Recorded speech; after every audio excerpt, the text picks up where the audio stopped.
The highway stretched endlessly before me, a ribbon of asphalt cutting through the darkness. The only sounds were the steady hum of my truck's engine and the occasional rustle of wind through the fields. Tonight was one of those eerily quiet nights where the world seemed to shrink to just me, my truck, and the long road ahead. After hours of driving, fatigue was setting in. My eyes felt heavy, and I knew I needed a break.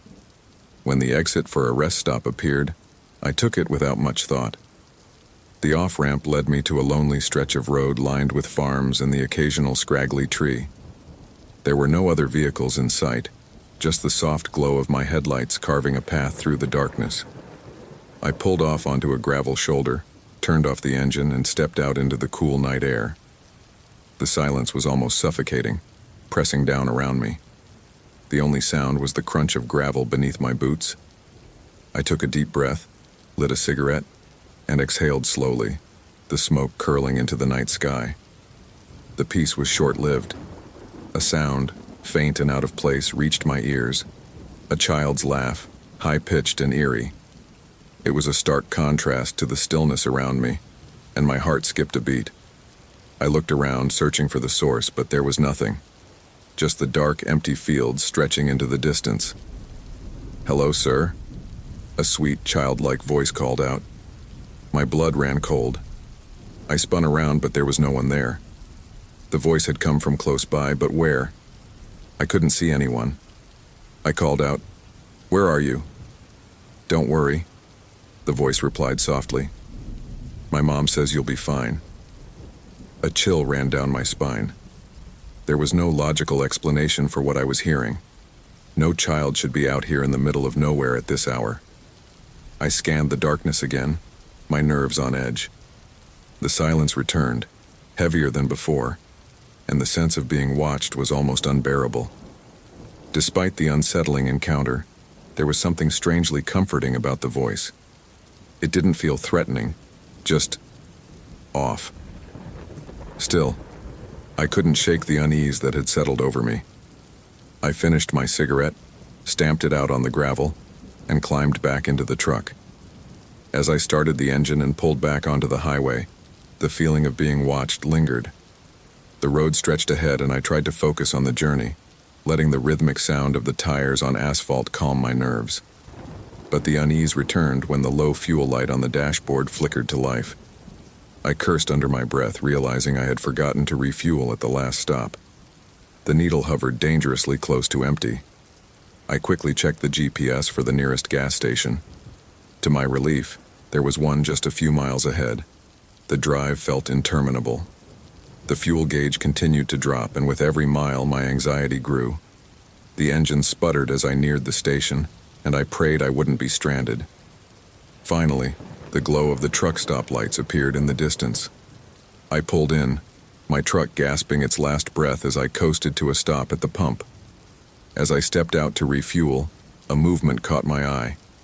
Just beyond the edge of the lot, in the shadows, stood the same little girl. She watched me silently, a faint smile on her face. Her presence froze me in place. How could she be here? The logical part of my brain screamed that it was impossible, but there she was, standing motionless, her eyes reflecting the faint glow of the truck stop lights. I quickly filled the tank, my hands trembling. When I looked back, she was gone. I didn't waste another second. I climbed into the truck, started the engine, and drove away as fast as I could. For the rest of the night, the memory of that girl haunted me. Her words echoed in my mind. "My mom says you'll be fine." What did she mean? Was she a warning? A protector? I didn't know, and I wasn't sure I wanted to find out. Since that night, I've driven countless miles, but I've never stopped at an isolated rest stop again. The road can be lonely, but sometimes it's what waits in the shadows that you should fear the most.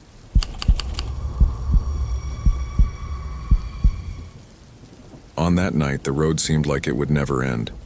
The only thing that lit up the blacktop in front of me were the headlights on my truck. At 11:45 p.m., the clock on the dashboard showed that I was getting tired.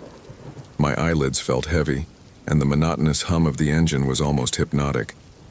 I knew I had to find a place to stop and rest before falling asleep at the wheel. After a few more miles, I saw a sign for a rest stop ahead.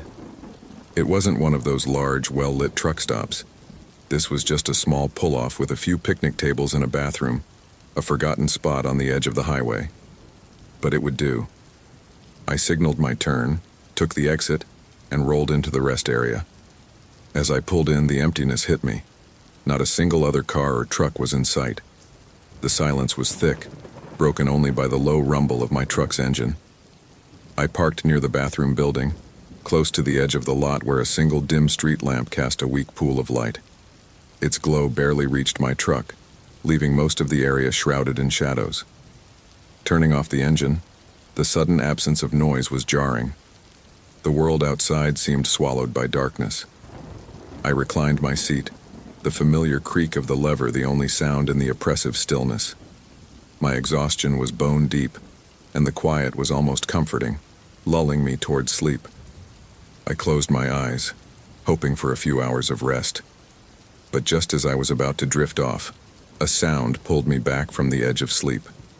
It was faint at first, so soft that I wasn't sure I'd heard it at all. I opened my eyes, straining to listen in the oppressive silence. There it was again, a whisper-like murmur just at the edge of hearing. I sat up, my heart beginning to beat a little faster. It was too quiet to make out any words, but the tone was unmistakable, low and muttering. At first I tried to rationalize it. Maybe it was the wind rustling through the nearby trees, or some animal moving through the underbrush. But the sound persisted, growing clearer. It wasn't the wind. It wasn't an animal. It was someone, or something, speaking, their voice low and grating, like they were muttering to themselves. I felt a chill creep up my spine as I sat there, frozen in place.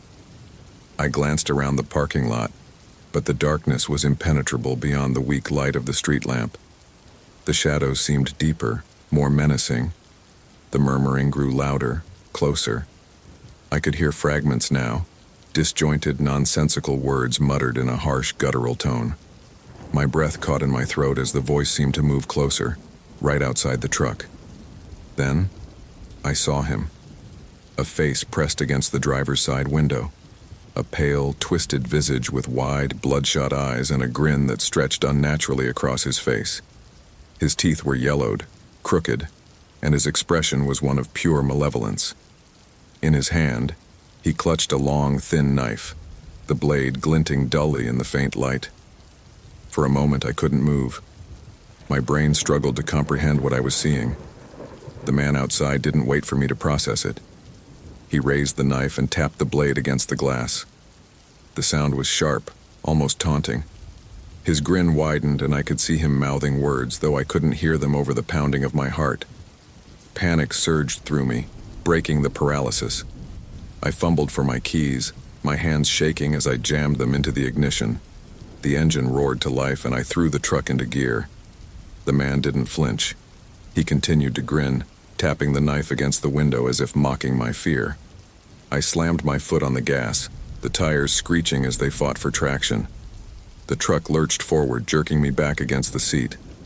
In the rearview mirror, I saw him standing there, the knife in his hand, watching as I sped away. His face was a mask of cold satisfaction, as though he had achieved exactly what he wanted. The highway stretched out before me, a dark ribbon cutting through the night. My hands trembled on the steering wheel, my mind racing. I couldn't shake the image of his face, that twisted grin, the gleam of the knife. Even miles down the road, I felt like he was still there, lurking in the shadows, just out of sight. I didn't stop driving until I reached the lights of a busy truck stop. Pulling into the brightly lit lot, I finally let out the breath I hadn't realized I was holding. I parked under the glaring lights, my heart still pounding. That night, I didn't sleep. Every time I closed my eyes, I saw his face, heard the tap of the knife against the glass. To this day, I avoid lonely rest stops. The darkness there feels too alive, too dangerous. And every time I think of that night, a chill runs down my spine.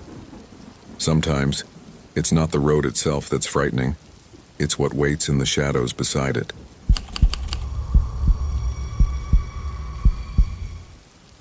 The highway stretched before me, an unending path of dark asphalt illuminated only by the soft glow of my headlights. The night was quiet, almost too quiet, as I drove through the countryside. Fields of corn and scattered farmhouses lined the road, their silhouettes barely visible against the starless sky. It was one of those nights where the stillness felt heavy, the kind of quiet that made you feel like you were the only person left in the world.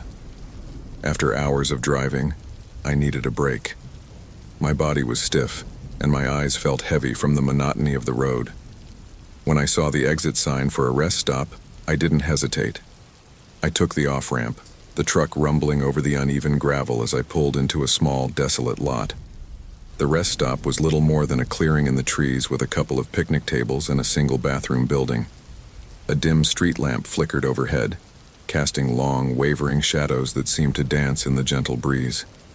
I stepped out of the truck, stretching my legs and breathing in the cool night air. The silence was profound, almost oppressive. It was the kind of quiet that pressed down on you, making every small sound seem magnified. As I stood there, enjoying the stillness, a sound broke the silence. A soft, lilting laugh. It was the laugh of a child, high-pitched and innocent, yet in the context of the empty rest stop, it sent a chill down my spine. I turned, scanning the area for the source of the sound. There was nothing, just the dark outlines of the trees and the dim glow of the street lamp. My heart began to race. What was a child doing out here, alone in the middle of the night? Before I could call out, a sweet, high-pitched voice spoke. "Hello, sir." I froze. The voice was close, too close, yet there was no one in sight. I turned slowly, my eyes darting between the shadows. "Where are you?"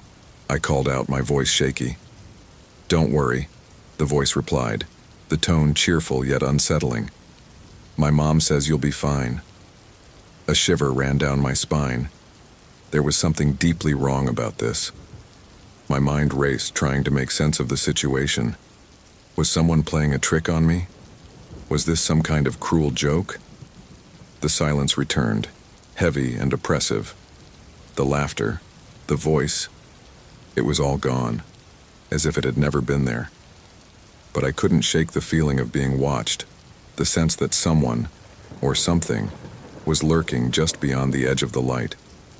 I didn't waste any more time. Climbing back into my truck, I locked the doors and started the engine. The comforting hum of the engine filled the cab, but the unease lingered. As I pulled back onto the highway, I kept glancing in the mirrors, half expecting to see someone, or something, following me. The road stretched out before me, an endless ribbon of darkness. I tried to focus on the journey, to push the strange encounter out of my mind. But just as I began to relax, the low fuel light on the dashboard flickered on. I cursed under my breath. In my haste to get away, I had forgotten to refuel. The needle was dipping dangerously close to empty. I quickly pulled up the GPS, searching for the nearest gas station. There was one a few miles ahead, but the distance felt insurmountable as the engine began to sputter. Just as I was losing hope, the glow of the gas station lights appeared on the horizon.